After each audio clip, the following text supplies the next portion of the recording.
Welcome to the Rural American Surgeon. I'm your host, Dr. Randy Lehman. On this show, you'll receive powerful insights and resources for rural surgeons. I'm a general surgeon in Northwest Indiana, and this show is tailored around the nuts and bolts of rural general surgery practice. But you'll find topics ranging from practical surgical tips to a host of others, including rural lifestyle, finance, training, practice models, and more. We'll have a segment called Classic Rural Surgery Stories, where you'll get a feel for how practice in the country differs from the city. Whether you're a surgeon, other specialist, or primary care, or simply someone interested in healthcare for rural America, I'm glad you're here. Now let's get into the show. Welcome, folks. This is the very first episode of the Rural American Surgeon podcast. This is something I've been wanting to do for a long time, since probably my first or second year of residency 8 or 9 years ago. I'm passionate about rural surgery because I grew up on a farm in Northwest Indiana.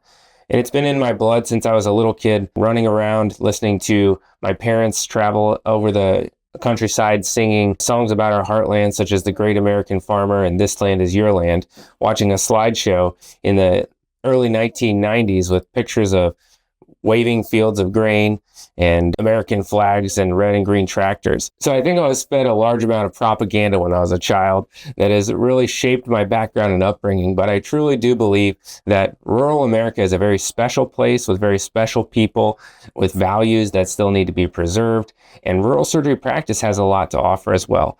Rural surgery truly is different than surgery that you would see in an urban counterpart, or especially in the ivory tower where you have so many resources available to you. You have to still be a doctor to be a rural surgeon. You have to think critically about the patients. You have to think about what you can and can't do in rural America. And then there may be things outside of a normal general surgery specialty, which includes pulling from some other surgical subspecialties like orthopedics or OBGYN or urology, which makes your practice actually more diverse, while at the same time you're giving up some of the breadth of general surgery, such as esophagectomy or Whipple or liver resection, which usually wouldn't be appropriate, and you're probably not going to afford the $250,000, $500,000 worth of equipment that's required for vascular surgery and endovascular techniques these days. So that won't be sitting in your closet outdating in a critical access hospital, for example. So my goal for this podcast is every episode, I'll interview a guest really that I want to talk to. These are leaders in the forefront of rural surgery. They're colleagues of mine that I've came in contact with in our national meetups. They might have been someone that helped me along the way through my training. And most importantly, they all care and have a special passion for rural surgery, as do I. My background after leaving the farm was I went to college and then medical school at Cincinnati. And when I was in Cincinnati, I discovered the field of rural surgery. I gained a mentor, and then I found there are special training tracks currently that have been developed over the last 10 to 15 years, mostly in the United States, training a rural surgeon. And I ended up matching at the rural surgery track in the Mayo Clinic in Rochester, Minnesota. Spent 5 years up there with a lot of great teachers and mentors. And I feel like I got excellent training with the goal of coming back home to my hometown in Northwest Indiana, and able to offer a broad spectrum, high quality care to the patients that are close to me, and we can keep care close to home so they don't have to travel to the city, but yet offer them the same quality that they would get if they were, for example, traveling to the Mayo Clinic. The segment of my podcast that I'm most excited about, especially as I start out, is one called How I Do It. There may be people listening to this show that are not rural general surgeons. You may or may not find this segment interesting, but I want to dive very deeply into the exact minute details of how my guest does one case every week. I think this will be useful for new surgeons in practice. It'll also be useful for residents.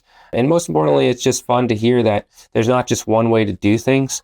And we can talk about the pros and cons, and maybe you'll find something for your practice.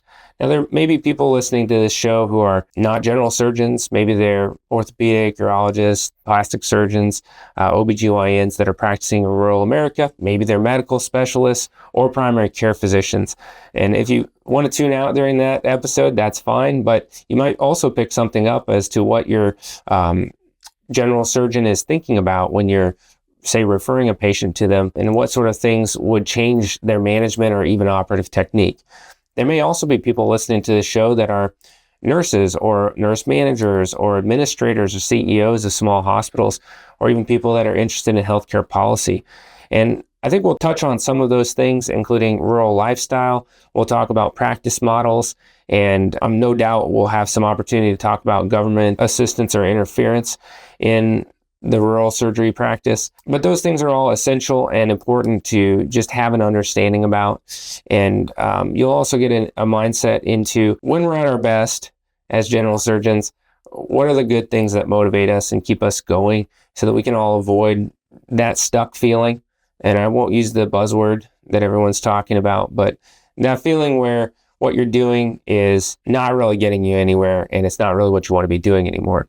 I think that professional isolation is a big problem in rural practice, not just surgery, but others. And I hope to fight that by building a community with this podcast. We'll have ways to connect, and I'll talk about resources and other groups, particularly Northern Plains Rural Surgical Society and the American College of Surgeons with their rural surgery interests. Those are probably the two leading American groups that have a focus on rural surgery. And we can talk with people from those groups and interest you, I think, with some resources that will become hopefully a useful adjunct to your practice. If you have something that you'd like to talk about, please don't hesitate to interact with us on the show. Reach out to me, and we'll try to chase down what interests you.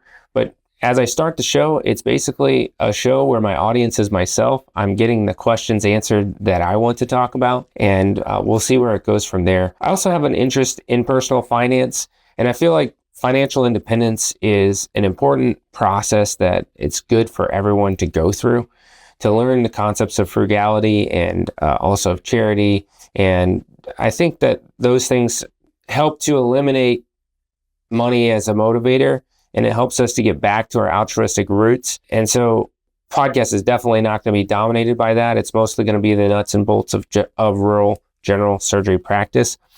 But I will have a financial corner where I'll ask my guests if you have any particular tips or even a money mistake that you made, that say you were talking to a medical student, a resident, or a young attending, that you would want to share to help them have success and not need to focus on money so much in their lives, as they have so many other much more important things to worry about. We'll also talk about rural lifestyle, and there's a section of the podcast that I think will be very popular, which is going to be classic rural surgery stories. And I'm imagining, maybe there's somebody traded surgery for a chicken. That's what comes to mind. However, I don't know if we'll have something that dramatic. But, for me, I know my very first case was a gallbladder, and my second case was an appendix. And it sounds pretty bread and butter. But the gallbladder I actually saw back this past week, and it turned out to be gallbladder cancer. The patient was sent for a segment 4B5 resection, portal lymphadenectomy. I put a port later. They did their chemo, and the margin on the liver was positive. Several lymph nodes were positive in the porta, and the patient's alive. And what did I see him for this past week but to remove their port? So that's insane, to be involved in that. I never would have thought, I would have expected that person to have less than a year of life expectancy.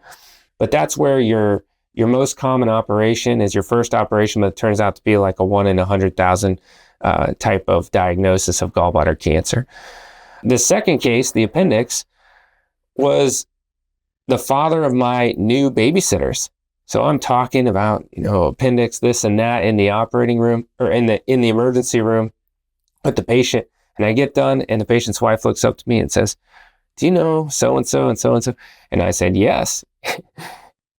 Actually, I said no, because I didn't even know who they were. My wife had set it all up.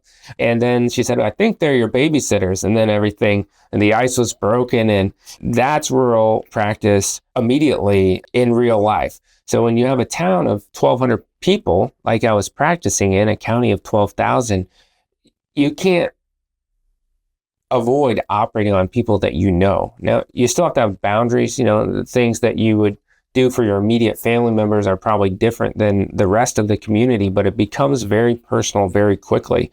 And the other thing about that appendix is it was a 9 centimeter appendiceal mucocele. So again, when you're common operation becomes the 1 in 1,000 diagnosis. And of course, I'm calling my buddies that are doing HIPEC at Mayo and trying to make sure that I do right by this guy. I ended up deciding to do an open appy for my first appendix to prevent the terrible dreaded complication of pseudomyxoma peritonei or jelly belly if you would rupture an appendiceal mucosal. And he's also doing great. And he wrote me a song afterwards called Dr. Randy. And, it's just how life goes in rural America. It's different. That's how the practice is different. It's much more personal. Call really is less of a burden, but there's more of it. But on a general call week for me, I might get 4 consults. And so it's something that's a little bit more manageable, but it's more about resource management, team management. That's true for any surgeon, but really true for a place when you have, say, 5 nurses and 4 CSTs that work in your whole department, and that's your call team, and you have 1 CRNA, that's your anesthesia team at a time in town. And so then you're thinking about, cases in the middle of the night, managing your surgery list on your call days. And if you're not, if you're done for the day, but then you have to call somebody back in and it's the same crew that was there with you all day, you have to be thoughtful about those kind of things in a way that you don't have to when you're, like I said, at the ivory tower of the Mayo Clinic. So I'm really glad you're here. I hope that you enjoyed getting to know a little bit more about me. I have a team and a crew that's helping me produce this podcast, and they've suggested that I just introduce myself for the first couple episodes before we get into the guests.